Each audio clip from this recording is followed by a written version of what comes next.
That's why today on The Summarizer, scary movie. This is the story of a woman named Drew who is living quietly at home until one night she gets a call on her phone. This guy asks for her name and tells her he's seeing her through the window. She tells him to leave, but the killer says he kidnapped her boyfriend. Help! Help! Oh, that's not my boyfriend. Well, actually it wasn't her boyfriend, but she tells him that she forgot the door open, and on top of that someone rings the doorbell, so she opens the door and attacks him.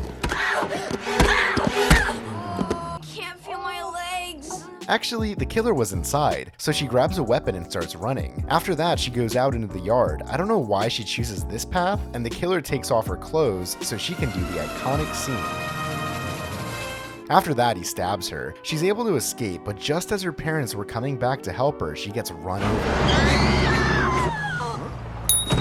Actually, it wasn't Drew's story because the blonde died. Now it's the story of these 6 characters who go to school together. This girl's name is Cindy, and her father's about to go on a trip for work. That new business that I started with those Colombian guys? Oh, you mean Uncle Escobar? Yeah. There appears this guy named Bobby who's Cindy's boyfriend, and during the whole movie, he's gonna try to sleep with her for the first time. Anyway, today is not going to be that day, so she says goodbye and Bobby goes home. There are also these 2 friends of Cindy's, Brenda, who has a smoking brother, and Buffy, who's kind of a slut and when her dad leaves, changes her clothes. Is he gone? Yep. And finally, there's Greg, who's Buffy's boyfriend, and Ray, who is Brenda's boyfriend, but during the whole movie, he keeps saying comments as if he was gay. What about now? It's ass. If I see Bobby, I'll tell him I love him. Anyway, they all arrive at school together, and they seem like nice people. Cindy even meets a guy asking for money and gives him her lunch. I said $1, bitch. At the school, they are all worried because the blonde girl that was killed went to that school, so there are a lot of reporters doing interviews to the students there. One team dead. That's it.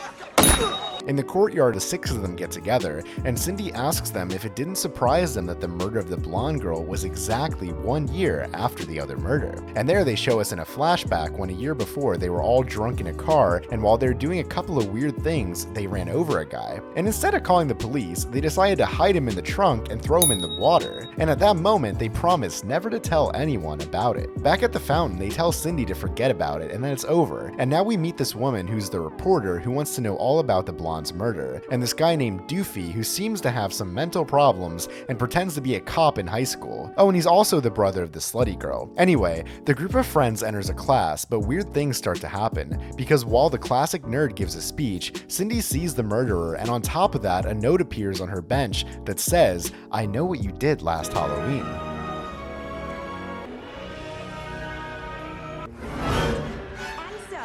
After that, the police chief calls Cindy to ask them some questions about the blonde's murder. Oh, and there's also Doofy who shit himself, but that doesn't matter. Anyway, Cindy tells him that she didn't know the blonde, so that doesn't matter either. Later, when Greg finishes training, he goes into the locker room and finds a picture of his thing, or his sausage. I don't know how to say it so they don't demonetize the video. Small dick's like a disability, man!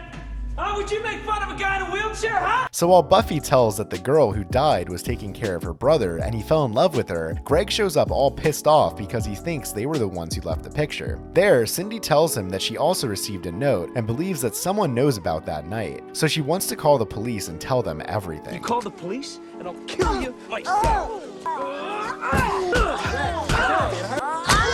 In the evening, there's a beauty contest where some of the girls from the group of characters participate. The rest leave Greg alone, and Buffy starts the contest with a performance of a dramatic scene. But then the murderer appears, and since everyone thinks he's acting, they don't give her any importance, and in the end, the murderer kills Greg. She runs off the stage, but later finds out that she wins the contest, so she doesn't care much about her boyfriend and returns to receive the prize. After the show, they don't find the body and think it must have been some kind of joke, so they all go home. Cindy was calmly taking a bath when she receives a call from the killer saying that he knows what they did last year, and when she comes down, he tells her that he's inside her house and that he's going to kill her. And after playing hide and seek for a while, he finally starts chasing her.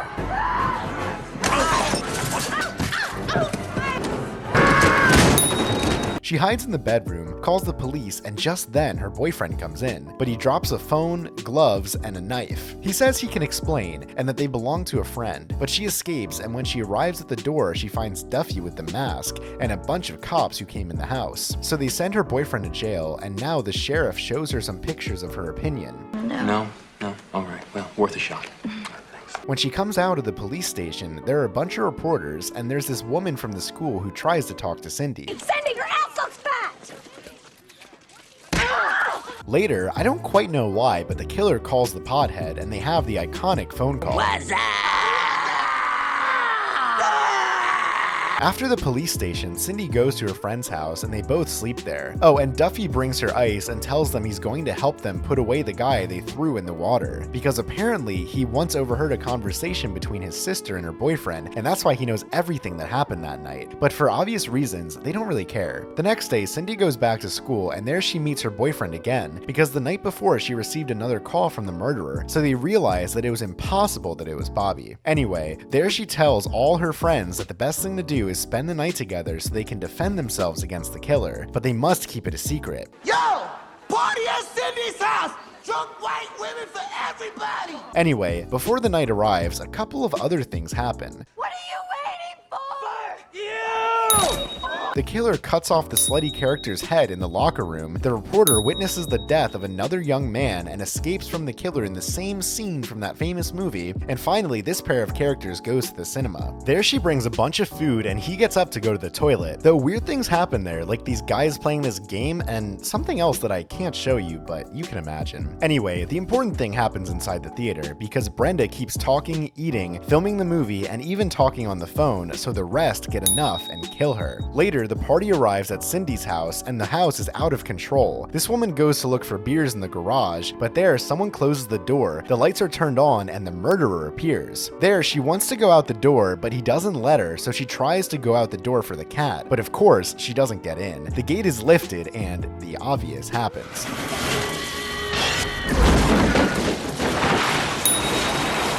After this group of friends are consuming something weird and start using the fish tank as a pipe. Later, I don't really know why, the killer arrives and joins the party. There, they are all stoned, they fuck around on the phone, and then they start rapping. But I don't know if he ends up killing all his friends intentionally or not. Back to the party, Cindy is already pretty drunk, and when Bobby arrives, she tells him to go to her room. She tells him she's ready, and they go to do it, but bats come out, she has to prune a little, and finally, he does it.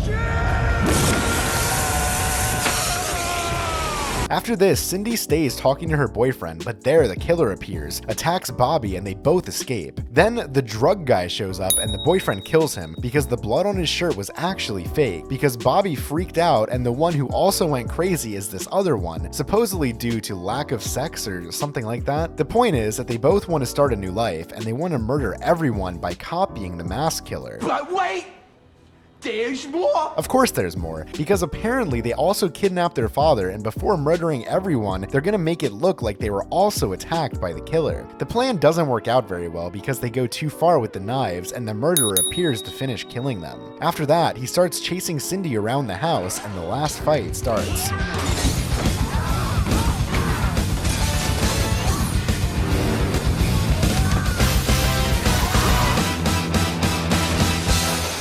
After that, the police arrives, the killer escapes, and she goes to the police station to explain everything that happened. When she gets there, she explains to the cop about the guy who was killed a year ago, but then Duffy arrives to deliver some folders and they discover that the guy turned up dead some time ago. After that, they start to think about who the murderer was, and they realize that it had to be a person close to the victims, and that person is none other than Duffy. Then they go out to look for him, and we realize that he has always been acting like a retard. The reporter picks him up and they both escape. There they realize everything, and the film ends. That was the summary of Scary Movie. Comment which series or movies you'd like me to summarize for future videos. See you later. Go to work. Okay. Bye.